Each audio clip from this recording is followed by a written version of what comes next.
ভাই আমাদের নিজস্ব কোম্পানির কাপড় বলে আমরা চ্যালেঞ্জিং প্রাইসে দিতে পারবো মাত্র 54 টাকা। আমরা যেভাবে দেবো যদি কেউ দিতে পারে কাপড় মাগনা, ঠিক আছে? শেখাচরের কাপড়ের সাথে আমাদের কাপড় মিলাইবেন, আমাদের নিজস্ব কারখানার কাপড় তো আমরা তাদের চেয়ে কমে বিক্রি করতে পারবো। আমাদের 54 টাকায়? জি মাত্র 54 টাকা। 54 টাকায় হচ্ছে আপনার প্রিন্ট কাপড়ের কালেকশন মাত্র 54 টাকা। প্রিমিয়াম কোয়ালিটি, সোজা কথা। 54 টাকার মধ্যে আপনি যেটা পাইবেন এটা 58 টাকায় পাইবেন না, গ্যারান্টি দিয়ে দিমু। Challenging price.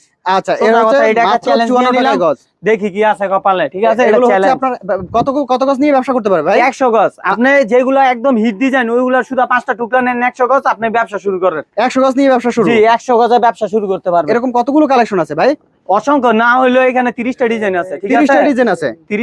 30টা প্লাস ডিজাইন আছে। জি দেখেন সুন্দর সুন্দর ডিজাইনের হচ্ছে এগুলো। আপনার প্রতিটা হচ্ছে কতগুলো, আমরা যে কালার গুলো দেখতেছি কতগুলো কালার হবে এটা একটার মধ্যে? প্রত্যেকটার 4টা করে কালার, ঠিক আছে? প্রত্যেকটা 4টা করে কালার। 3 4 12 120টা ডিজাইন কালার পাইবো এখানে। যদি 30টা ডিজাইন থাকে, জি 120টা কালার। 120টা কালারের মধ্যে থেকে আপনি পছন্দ করে মাত্র 4টা কালার দিয়ে আপনি ব্যবসা শুরু করেন। 5টা কালার দিয়ে 100 গজ দিয়ে আপনি ব্যবসা করতে পারবেন। 100 গজ দিয়ে ব্যবসা শুরু করতে হবে, ঠিক আছে? যেগুলো রানিং ওইগুলোই নেন, সমস্যা নাই।